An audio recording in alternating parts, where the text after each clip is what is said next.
E aí pessoal, beleza? Como é que vocês estão? Tô bem, Rodrigo Bibo do site e podcast bibotalk.com. Galera, final de semana importantíssimo para nós aí, a Páscoa, morte e ressurreição de Jesus, e eu quero pensar um pouquinho com vocês sobre isso. Não quero entrar nessa discussão de se pode ou não ceia, né? Porque a maioria das igrejas cristãs fazem a ceia também no momento de Páscoa, ainda que a Páscoa do Antigo Testamento e a Páscoa que Jesus começou a ceia não são exatamente a mesma coisa, né? Acho que isso deve estar claro para vocês. Páscoa para o judeu é uma coisa, a ceia para nós é outra, ok? E a Páscoa para nós também é outra coisa diferente da comemoração do judeu, ainda que tenha um princípio igual, que é o que? Deus nos liberta. Mas a Páscoa no Antigo Testamento não tem perdão de pecado, certo? A Páscoa no Antigo Testamento é um livramento, é a passagem. Deus passa por cima e não ataca as casas. O primogênito das casas estão marcadas com o sangue do Cordeiro.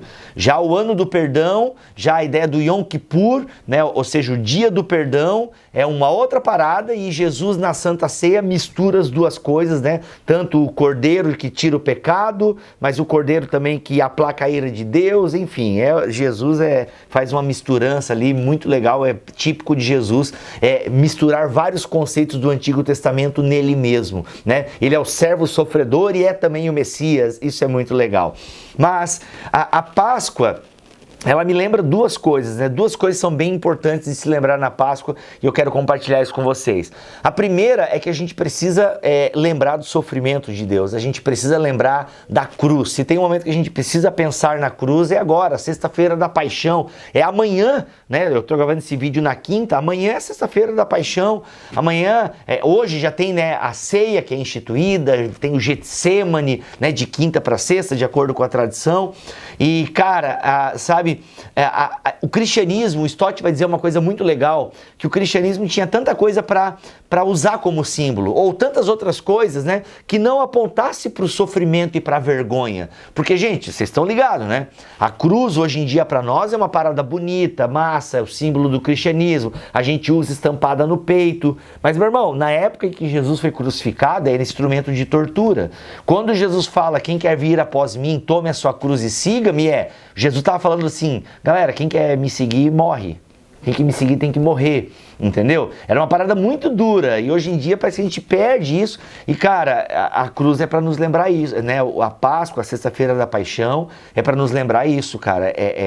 Jesus sofreu a nossa morte, morreu em nosso lugar, sabe? Então a gente não pode perder essa dimensão. E a cruz, o Stott falou uma coisa legal, até no Mosaico Teológico, eu faço essa citação do Stott, que olha só, desejavam comemorar como centro da compreensão que tinham de Jesus, não o seu nascimento nem a sua juventude, nem o seu ensino ou o seu serviço, nem a sua ressurreição, nem o seu reino, nem sua dádiva do Espírito, mas sua morte e sua crucificação.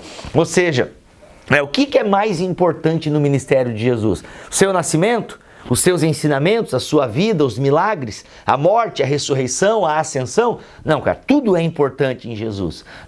Agora, o cristianismo escolhe, né, o cristianismo primitivo, e o Stott vai defender que isso também estava na mente de Jesus, escolhe como símbolo o quê? A cruz, porque é na cruz que ele diz está consumado. Na cruz ele se entrega. Sabe? Então a cruz, ela de alguma forma não é mais importante que os outros elementos, mas ela tem ali, é como se fosse o ápice, entendeu? Mas claro, quando é ápice parece que é o mais importante, né?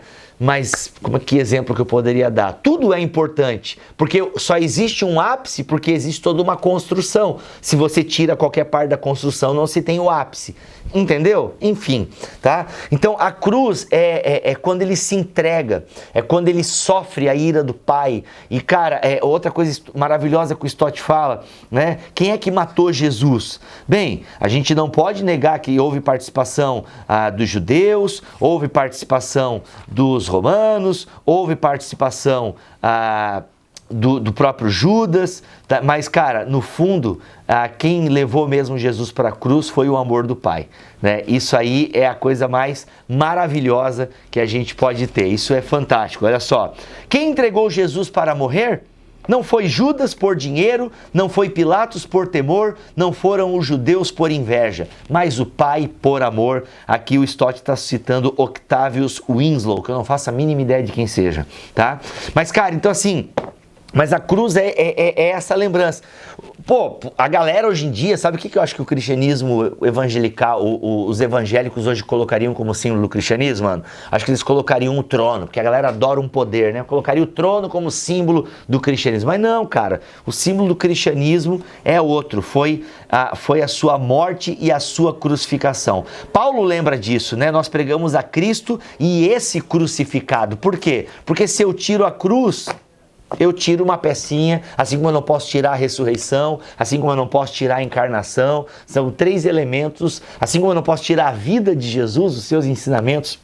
Mas, cara, então, a primeira coisa que a Páscoa me lembra é essa, ela me lembra que Deus é por mim, e na cruz eu vejo o coração paterno de Deus, sabe? Na cruz eu vejo o quanto Deus me amou ao ponto de sofrer a ira do Pai, ao ponto de, né, Jesus sofre a ira do Pai, ou seja, a Trindade age em prol da criação, cara, e isso é simplesmente maravilhoso. A Trindade agindo em prol da criação, isso é propiciação, né? Ele é a propiciação pelos nossos pecados, ele sofre a ira do Pai. Tomamos a declaração de Paulo, qual é a declaração de Paulo? Deus ofereceu Jesus como sacrifício para propiciação, tá? Mediante a fé, pelo seu sangue, demonstrando a sua justiça. Olha só como é que a gente entende esse pensamento. A declaração de Paulo, ela quer dizer o seguinte: Deus como um sacrifício propiciatório, no sentido de que Deus, já que na sua misericórdia resolveu perdoar os homens pecadores, sendo verdadeiramente misericordioso, queria perdoá-lo de modo justo. Ou seja, Deus não brinca com o pecado. O pecado tem que ser punido. Por quê? Porque foi Deus instituiu isso. Quem pecar, esse morrerá. E como a gente pecou lá em Adão, a gente morre. Então começa um processo, a morte começa a reinar, a morte começa a matar os seres humanos que pecaram contra Deus. Como é que Deus quebra esse ciclo? Pois bem, ele quer quebrar esse ciclo, mas o ser humano não dá conta de quebrar essa roda. Então Deus precisa se fazer homem, pagar a dívida do homem e quebrar esse ciclo. Mas ele é justo. Então ele queria perdoá-los de modo justo, isto é, sem de forma alguma tolerar o seu pecado. Então, Deus quer mostrar que o pecado é uma coisa séria, mas ele não quer matar o ser humano por conta dessa coisa séria, porque ele ama, ele é misericordioso. O que ele faz? Propôs-se dirigir contra seu próprio eu, na pessoa do Filho, todo o peso daquela ira justa que eles mereciam. Então, o pecado é punido sim com a morte, ele foi punido em Jesus Cristo. Por isso que todos aqueles que mediante a fé se apropriam do sacrifício de Cristo, não serão, né, ressuscitarão também. Ressuscitarão assim como ele ressuscitou no 3º dia. Então a Páscoa me lembra isso. O amor de Deus foi até as últimas consequências por mim. A outra coisa que a Páscoa me lembra, Pedro vai me dizer o seguinte, lá na sua primeira carta, a partir do versículo 18, a partir do versículo 18, 1 Pedro 18, olha só que coisa legal que diz aqui o texto, tá? Uma vez que vocês chamam pai aquele que julga imparcialmente as obras de cada um, portem-se com temor durante a jornada terrena de vocês. Pois vocês sabem que não foi por meio de coisas perecíveis como prata ou ouro que vocês foram redimidos de sua maneira vazia de viver, mas transmitida por seus antepassados, mas pelo precioso sangue de Cristo, como de um cordeiro sem mancha e sem defeito. Ou seja, nós fomos comprados por alto preço, tá? Não foi prata nem ouro, ou seja, o material e o dinheiro para comprar os escravos. Não, a gente foi liberto da escravidão do pecado por uma coisa muito mais nobre, ou seja, o quê? O sangue do cordeiro. Então, cara, Cristo morreu. Como Paulo vai dizer na primeira carta de Paulo, né, aos Coríntios, no capítulo 5, Cristo o nosso Cordeiro Pascal, Cristo a nossa Páscoa. E tanto no contexto de Pedro, quanto no contexto de Paulo, na primeira carta aos Coríntios, ali está uma vida de santidade, uma vida que honra esse sacrifício. Então, a Páscoa me lembra isso, um Deus misericordioso que morre por mim e me dá a chance de viver uma nova vida. E a Páscoa me traz essa escolha.